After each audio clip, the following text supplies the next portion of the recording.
Hello, good morning to all. आज अपने बहुत ही इंपॉर्टेंट टॉपिक के बारे में पढ़ेंगे। बहुत ही इंपॉर्टेंट है ये वाले चैप्टर में। और इस टॉपिक का जो नाम है वो टॉपिक का नाम है एक समान त्वरण से गतिमान वस्तु का शुद्ध गति की संबंधित समीकरण, जिसको गति के समीकरण भी कहते हैं। 3 समीकरण के बारे में अपने समझेंगे इस फॉर्मूले में। और ये तीनों समीकरण जो है वो तुमको ज्यादा हद तक पता है। ये वाला टॉपिक 9th में भी था और ये पूरा टॉपिक जो है वो एग्जाम में पूछते हैं, इसीलिए अच्छे तरीके से मैं तुमको समझा रहा हूं। ठीक है, अब इसमें 3 समीकरण गति के वो तुमको पता ही है। गति के 3 समीकरण जो थे वो थे v बराबर u प्लस ए टी, ठीक है, फिर s बराबर u t plus 1/2 a t square, और तीसरा समीकरण था v square equal to u square plus 2as। ये 3 समीकरण थे। अब इन तीनों समीकरण में तुमको पता ही है v जो होता है वो अंतिम वेग होता है, u प्रारंभिक वेग होता है, a मतलब एक्सीलरेशन त्वरण, t मतलब समय, s मतलब दूरी मान लो या विस्थापन मान लो, बराबर। और यहाँ पे ये 4 क्वांटिटी बार बार उपयोग में आ रही है, प्रारंभिक वेग, अंतिम वेग, त्वरण, समय और विस्थापन। तो इन्हीं सब बातों से आज अपने इसके बारे में समझेंगे। बहुत सिंपल टॉपिक है और बहुत ही इंपॉर्टेंट टॉपिक है। ध्यान से तुमको इस टॉपिक को समझ लेना है, बराबर। तो ये टॉपिक जो स्टार्ट होता है वो स्टार्ट होता है एक सिंपल उदाहरण से अपने स्टार्ट करते हैं। ठीक है, अब ये सिंपल जो उदाहरण है वो क्या है उसके बारे में तुम समझ लो। तो सबसे पहले जो है कि मैं एक ग्राफ बनाता हूं, उस ग्राफ से तुमको समझना है। ठीक है, ये ग्राफ जो है वो x और y के बीच में बना रहा हूं, ठीक है। और यहां x पे मैं समय लेता हूं जिसको अपने t बोलेंगे, और y पे अपने लेता हूं वेग जिसको अपने v कहते हैं, बराबर। अब मैं तुमको एक उदाहरण देता हूं कि एक बाइक वाला है, एक जगह से दूसरी जगह जा रहा है। ठीक है, एक जगह से दूसरी जगह वो जा रहा है और धीरे धीरे वो वेग को बढ़ा रहा है, समय के सापेक्ष वेग को बढ़ा रहा है। तो अपने को पता है कि ये जो होता है ये ओरिजिन है। ओरिजिन मतलब एक्स एक्सिस और वाई एक्सिस दोनों 0 होता है, मतलब ये वाली जगह पे t बराबर जो होगा वो क्या होगा, 0 होगा, t 0 होगा। अब यहां पे ये बोला है कि एक आदमी एक जगह से दूसरी जगह बाइक पे जा रहा है और वेग धीरे धीरे बढ़ रहा है। अब इसमें यहां ऐसा नहीं बोला कि स्टार्टिंग में बाइक का जो वेग था वो 0 था, ऐसा नहीं बोला है। यहां पे ऐसा बोला है कि बाइक वाला एक जगह से दूसरी जगह जा रहा है, तो स्टार्टिंग में उसका जो प्रारंभिक वेग है वो 0 नहीं है, एक पर्टिकुलर वैल्यू है। तो पर्टिकुलर वैल्यू होने की वजह से ये स्टार्टिंग वाला भाग ओरिजिन क्या बताता है कि वेग भी 0, समय भी 0, लेकिन वेग 0 नहीं है। तो थोड़ा ऊपर यहां पे मान लेता हूं उसका स्थिति ए है, मतलब ए पॉइंट यहां पे, मतलब इसको मान लेता हूं ये यहां पे उसका प्रारंभिक वेग है, ये इसका प्रारंभिक वेग u है, बराबर। लिखना है तो यहां पे लिख देते हैं प्रारंभिक वेग u, बराबर। अब यहां पे अब इसको तुम ध्यान से समझना कि अब समय के सापेक्ष धीरे धीरे धीरे वो अपनी स्पीड को बढ़ा रहा है, मतलब वेग को बढ़ा रहा है। तो सिंपल सी बात है कि वेग को बढ़ा रहा है तो ऊपर की तरफ भी ग्राफ बनेगा, क्योंकि समय के सापेक्ष वेग बढ़ रहा है तो ऊपर की तरफ ग्राफ बना रहा है। अब वो मान लो बी पॉइंट पे पहुंचा, बराबर। तो बी पॉइंट पे पहुंचा तो यहां पे जो वेग होगा वो वेग अपना क्या होगा, v होगा, अंतिम वेग होगा। तो ये अपना हो गया अंतिम वेग। तो बिंदु A से बिंदु B तक ये गया, ठीक है। प्रारंभिक वेग u है पॉइंट A पे, और धीरे धीरे उसने वेग समय के सापेक्ष बढ़ा रहा है, मतलब ग्राफ ऊपर गया, मतलब अंतिम वेग उसका v हो गया B बिंदु पर। अब ये जो ग्राफ है, ये ग्राफ पे क्या दर्शा रहा है ये ग्राफ, तो अपने बोलेंगे कि अपने को अभी सर पढ़ा अपने ने लास्ट लेक्चर में ही कि v/t होता है वेग बटे में समय होता है त्वरण, मतलब ये सब त्वरण बता रहा है। तो वेरी गुड, यस ये त्वरण बता रहा है। तो अब यहां पे ये जो त्वरण है तो उस त्वरण का मान क्या होगा, ठीक है, और तीनों समीकरण को सिद्ध करेंगे। तो अब यहां पे देखो, इसको समझने के लिए मैं क्या करता हूं, सबके मान यहां पे दर्शा देता हूं। देखो तो ये पॉइंट बी है, तो ये पॉइंट बी है, तो इसके सीधी सीधी एक लाइन खींच रहा हूं ये डॉट डॉट करके, तो ये भी क्या होगा, वेग ही होगा, तो ये अपने वेग को दर्शा दिया। अब ये वाला जो है यहां पे भी एक लाइन खींच देता हूं, ये क्या बता रहा है, एक्स एक्सिस समय, तो ये वाले टाइम पे समय कितना है, तो अपने मान लेते टी बराबर टी सेकेंड है, ठीक है, क्योंकि प्रारंभिक में तो टी बराबर 0 था, तो यहां तक आता है टी बराबर टी सेकेंड हो गया। तो यहां पे अब मैं क्या करता हूं, एक लाइन खींच देता हूं इसको समझने के लिए, ठीक है, और इसको कोई नाम दे देता हूं, जैसे ये ए है, ये बी है, इसको मान लेता हूं सी, और इसको मैं मान लेता हूं डी, और ये ओरिजिन है तो इसको मान लेते हैं ओ। अब इसको समझने के लिए सबसे पहले अपने ने जो एक सूत्र पढ़ा था त्वरण का, क्यों, क्योंकि ये ए और बी क्या बता रहा है, ए और बी अपने को बता रहा है त्वरण, त्वरण बता रहा है, तो अपने त्वरण का सूत्र ही लगाएंगे सबसे पहले। तो अपने क्या लिख देते हैं, त्वरण ए बराबर वेग में परिवर्तन बटे में समय, वेग में परिवर्तन बटे में समय बराबर यस। तो ए बराबर वेग में परिवर्तन क्या होता है, तो अपने को पता है कि अंतिम वेग माइनस प्रारंभिक वेग बटे में समय बराबर। तो ए बराबर अंतिम वेग क्या है अपना, अंतिम वेग है कैपिटल वी, तो आ गया कैपिटल वी, प्रारंभिक वेग क्या है कैपिटल यू, तो माइनस आ गया कैपिटल वू, और समय को क्या माना है टी, तो ये आ गया टी। ये वाला सूत्र सिद्ध हो गया। अब बोलेंगे सर ये तो पहले भी किया है, हाँ तो बस इसी से अपने करेंगे। अब इसको आगे क्या करता हूं, टी को क्रॉस मल्टीप्लिकेशन करके इस साइड लेके जाता हूं, तो इस साइड लेके जाऊंगा, क्रॉस मल्टीप्लिकेशन करूंगा, तो यहां पे हो जाएगा ए टी बराबर हो जाएगा v माइनस यू। अब इसको आगे मैं हल करूं तो देखो, अब अपने को ये वाला जो पहला सूत्र है उसको बताना है, v बराबर यू प्लस ए टी, तो मैं क्या करता हूं, u को इस साइड लेके जाता हूं, तो माइनस यू इस साइड जाएगा तो प्लस यू हो जाएगा, तो यहाँ पे प्लस यू आया, u प्लस ए टी बराबर क्या हो गया, v हो गया। तो देखो यही सूत्र है, तो इसको अब इस तरीके से लिख देते हैं, v बराबर u प्लस ए टी। तो ये आ गया अपना गति का पहला समीकरण, समीकरण नंबर ए, बस ये आ गया अपना गति का पहला नंबर एक बराबर। तो गति का पहला समीकरण अपने ने सिद्ध कर लिया। अब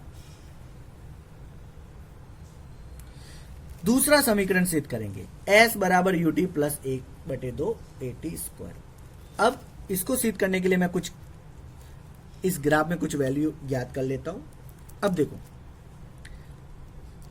ए बिंदु प्रारंभिक वेग है, तो देखो यहां पे भी ये भी क्या होगा, प्रारंभिक वेग ही होगा ना। ये देखो ये भी प्रारंभिक वेग, ये u है तो ये भी u, जिस तरह से ये v था तो ये भी v था, तो ये u तो ये भी u हुआ बराबर। अब दोनों जगह पे समय तो क्या होगा, समय तो दोनों जगह 0 0 ही होगा ना। इसी तरह यहाँ पे भी दोनों जगह पे समय क्या होगा, टी टी होगा, क्योंकि एक ही लाइन है। इसी तरह यहाँ पे भी क्या होगा, ये प्रारंभिक वेग है तो ये u तो ये भी u, ये v तो ये भी। अब देखो यहाँ पे ध्यान से देखो, इन दोनों के बीच का अंतर कितना होगा, तो ये देखो ये v है ये u है, तो इन दोनों का गैप क्या होगा, v माइनस यू बराबर। तो ये v माइनस, इसी तरह इन दोनों का गैप क्या होगा, तो t माइनस 0 मतलब t होगा, इसका गैप कितना होगा, t होगा। अब अपने एक बात तुमको समझनी है, एक बात क्या समझनी, ये समझनी है तुमको एक बात कि कभी भी तुमको दूरी ज्ञात करनी हो ग्राफ से कभी तुमको दूरी ज्ञात करनी है, ठीक है ना, तो उस ग्राफ के नीचे वाला जितना भी क्षेत्रफल होता है, जैसे ए से बी तक मुझे ये त्वरण है ए से बी, अब मुझे इसकी दूरी या विस्थापन ज्ञात करना है, तो इसके नीचे कितना वो क्षेत्रफल कवर कर रहा है, इस पूरे क्षेत्रफल को मैं ज्ञात कर लो तो मुझे उसकी दूरी मिल जाएगी, मतलब वो उसके दूरी के बराबर होगा। जैसे देखो एक मैं बताता हूं कि जैसे मान लो ये ग्राफ है, जैसे ये अपना एक ग्राफ है ये, अब अपने को पता है कि ये दूरी है। अब मुझे इसका ए से बी तक का विस्थापन ज्ञात करना है। तो तुम क्या करोगे, इसके अंदर का कितना एरिया कवर किया है, कितना क्षेत्रफल कवर किया, यदि तुम इस क्षेत्रफल को ज्ञात कर लो तो वो ए बी के विस्थापन के बराबर होगा। ये अपना ग्राफ का एक नियम है। तो इसके अंदर का क्षेत्रफल ज्ञात कर लो तो ये देखो, ये तो त्रिभुज बन रहा है, तो इसका क्षेत्रफल क्या होगा, 1/2 आधार इंटू ऊंचाई। तो आधार इंटू ऊंचाई में ज्ञात कर लो तो ये विस्थापन अपने को ज्ञात मिल जाएगा। विस्थापन कहां से, ए से बी का विस्थापन मिल जाएगा। तो इसी तरह यहां पे भी क्या करेंगे, इसके अंदर का मुझे क्षेत्रफल में ज्ञात कर लो तो मुझे इसका विस्थापन मिल जाएगा। अब क्षेत्रफल ज्ञात करेंगे तो ये अंदर का पूरा ए बी डी ओ, ये पूरा, तो देखो यहाँ पे नीचे तो एक तरह से आयतन बन रहा है ए सी डी ओ, और ऊपर क्या बन रहा है, त्रिभुज ए बी सी। इन तीनों के क्षेत्रफल के सूत्र लगा के जोड़ दो तो अपने को मान मिल जाएगा। तो यही अपने को अब ज्ञात करना है।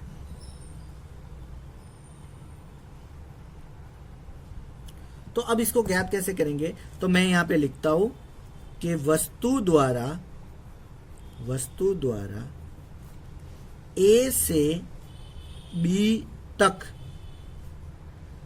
तय किया गया विस्थापन।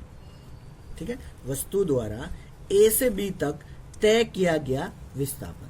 ठीक है, तो वस्तु द्वारा तय किया गया विस्थापन अपने ज्ञात करेंगे। तो विस्थापन ज्ञात करने के लिए अपने क्या करेंगे, तो मैंने तुमको बताया कि तुमको विस्थापन ज्ञात करना है। तो विस्थापन ज्ञात करना है तो यहां पे तुम क्या लिखोगे कि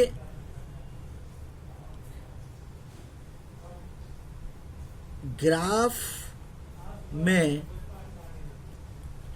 कितना क्षेत्रफल कवर किया, A B D O, A B D O का क्षेत्रफल। ठीक है, तो ए बी डी ओ का क्षेत्रफल। अब विस्थापन है तो मैं उसको एस मान ले सकता हूं। तो ग्राफ में देखो ए बी डी ओ का क्षेत्रफल, तो ए बी डी ओ को मैं क्या करता हूं, पहले क्या लिखता हूं, ए बी सी का क्षेत्रफल। तो ए बी सी तो कैसा है, त्रिभुज है, तो मैं यहां पे लिख देता हूं त्रिभुज ए बी सी का क्षेत्रफल।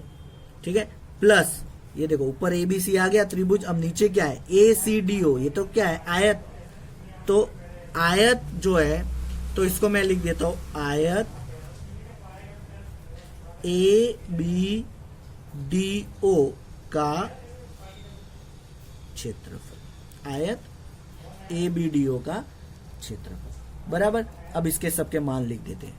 ठीक है, तो देखो S बराबर त्रिभुज एबीसी का क्षेत्रफल। अब त्रिभुज एबीसी का क्षेत्रफल क्या होता है, अपने को पता है कि 1/2 आधार इंटू ऊंचाई। आधार मतलब लंब, वो बेस। ठीक है, और आयत का क्षेत्रफल क्या होता है, लंबाई इंटू चौड़ाई या ऊंचाई, लंबाई इंटू ऊंचाई। ठीक है, अब देखो यहाँ पे 1/2 तो ऐसा कैसा। अब देखो त्रिभुज का आधार क्या है, त्रिभुज का आधार ये AC, त्रिभुज का आधार कितना है, AC। अब देखो AC और OD ये तो सब दोनों बराबर ही होगा। देखो AC कितना है, A से C T है, और OD भी क्या है, T है। मतलब आधार कितना है, आधार कितना है, देखो नीचे देखो कितना है, T है। तो यहाँ पे आधार है T इंटू ऊंचाई। ऊंचाई कितनी है त्रिभुज की, BC। ऊंचाई कितनी है, BC है ना, तो BC कितना है, BC कितना है अपना, V माइनस यू है। तो यहां पे लिख देते अपने V माइनस यू प्लस। अब आयत में देखो, आयत का क्षेत्रफल है लंबाई, लंबाई इंटू ऊंचाई। तो लंबाई कितनी है, लंबाई तो OD है, OD कितना है, समय T। और ऊंचाई कितनी है, ऊंचाई कितनी है, OA कितना है, OA कितना है, OA तो कितना है, U है। तो ये आ गया U। अब बस इसको अच्छे से लिख दो। तो अच्छे से लिखे तो S बराबर 1/2 T गुणा V माइनस यू, और प्लस इसको मैं लिख देता हूं UT। अब देखो, अब यहाँ पे कुछ बदलेंगे। देखो v माइनस यू की जगह पे एक संख्या लिखेंगे और वो क्या होगी, देखो v माइनस यू क्या है 80, ठीक है, v माइनस यू क्या है 80 है ना, तो v माइनस यू की जगह पे क्या लिख सकते हैं अपने 80 लिख सकता हूं ना। तो यहाँ पे क्या करता हूं, v माइनस यू की जगह पे 80 लिखूं तो 1/2 t into v minus you की जगह पे क्या लिख दिया 80 लिख दिया। साइड में मैं लिख देता हूं याद रखने के लिए, तो v माइनस यू बराबर हो गया 80 बराबर, तो v माइनस यू की जगह पे 80 प्लस क्या आ गया ut। अब इसको मैं सिंपल वे में लिख देता हूं, इसको पहले आगे लिख देता हूं, तो यहाँ पे आ गया ut प्लस 1/2 a का 1 और t कितने हैं 2, तो t का स्क्वायर। तो ये आ गया s बराबर ut 1/2 at स्क्वायर, और ये आ गया अपना दूसरा समीकरण। तो इस तरीके से अपने ने दूसरा समीकरण अपने ने ज्ञात कर लिया, ठीक है, बहुत ही सिंपल था दूसरा भी। अब इसके बाद में तीसरा समीकरण ज्ञात करेंगे, और तीसरा समीकरण अपने को पता ही है v square equal to u square plus 2as बराबर। अब देखो, अब यहां पे क्या करेंगे, देखो ये वाला जो अपने को सूत्र मिला था ये वाला, ठीक है, इसको मान लेते 2 और इसको मैं 3 मान लेता हूं। अब देखो यहाँ पे तीसरा पार्ट ज्ञात करेंगे अपने। अब देखो समीकरण नंबर 2 से, अब समीकरण नंबर 2 से, तो समीकरण नंबर 2 लिख दो यहाँ पे, तो s बराबर 1/2 t into v minus you plus ut बराबर। तो इसको मैं पहले लिख देता हूं ut प्लस, अब देखो इसको मैं ओपन कर देता हूं, ओपन करे मतलब 1/2 t, पहले v से मल्टीप्लाई करेगा तो क्या होगा 1/2 vt, फिर 1/2 t माइनस u से मल्टीप्लाई करेगा तो माइनस 1/2 ut। अभी तुम ध्यान से देखो, देखो यहाँ पे ut और यहाँ पे माइनस 1/2 ut, मतलब ये एक और ये आधा, तो एक में से आधा जाएगा तो प्लस का आधा बचेगा, मतलब ut में से माइनस 1/ut जाएगा तो खाली क्या बचेगा प्लस का 1/ut। तो यहाँ पे इसको मैं हल करूं तो यहाँ पे क्या आ जाएगा, ये आ जाएगा 1/2 प्लस का ut प्लस 1/2 vt बराबर, और यहाँ पे s जैसा है वैसा का वैसे ही। अब दोनों में कॉमन क्या आ रहा है, दोनों में से 1/2 और t कॉमन आ रहा है, तो इसको मैं करूं तो इस तरह से लिख सकता हूं, देखो u प्लस v बटे में 2, तो इसके बाद में अपने को मिला s बराबर, इसके बाद में अपने को मिला s बराबर u प्लस v बटे में 2 और गुणे में t। अब देखो t की जगह पे अपने एक वैल्यू लिख सकते हैं, क्या लिख सकते हैं कि अपने को पता है कि a बराबर होता है v माइनस यू बटे में t को ऊपर लेके जाओ तो t बराबर क्या हो जाएगा v माइनस यू बटे में a। अब ये मान मैं यहाँ पे रख दूं, तो ये मान यहाँ पे रखूंगा तो s बराबर हो जाएगा u प्लस v बटे में 2 और t की जगह पे आ जाएगा v माइनस यू बटे में a। अब यहाँ पे देखो s, देखो u प्लस v और v माइनस यू, मतलब u प्लस v को v प्लस यू लिख सकता हूँ। देखो तुमको एक सूत्र याद दिलाता हूँ, a प्लस b और a माइनस b क्या होता है, a square minus b square होता है ना, तो इसको भी मान लेते u प्लस v को u प्लस v मानो तो कोई फर्क नहीं पड़ेगा, तो v plus you v minus you, तो v square minus u square हो जाएगा और अपॉन में क्या हो जाएगा 2a। तो यह आ गया s बराबर v square minus u square, मतलब u plus v, sorry v plus you v minus you, मतलब a plus b a minus b, तो a square minus b square हो गया। तो इसी तरह v square minus u square upon 2a हो गया। अब इसको हल करूंगा तो क्या आएगा, 2a को इस साइड लेके जाओ तो यहाँ पे हो जाएगा 2as और ये हो जाएगा v square minus u square. अब इसको आगे हल करेंगे तो क्या होगा v square equal to u square plus 2as। तो ये अपना तीसरा समीकरण मिल गया। इस तरह से अपने ने तीनों समीकरण ज्ञात कर लिए। तो ऐसे अपने तीनों समीकरण अपने अच्छे से ज्ञात कर सकते हैं और हल कर सकते हैं। तो आज जो भी टॉपिक पढ़ा ये बहुत ही इंपॉर्टेंट है, ठीक है। तुमको इसको अच्छे से प्रिपेयर करना है क्योंकि ये वाला टॉपिक बहुत ही इंपॉर्टेंट है।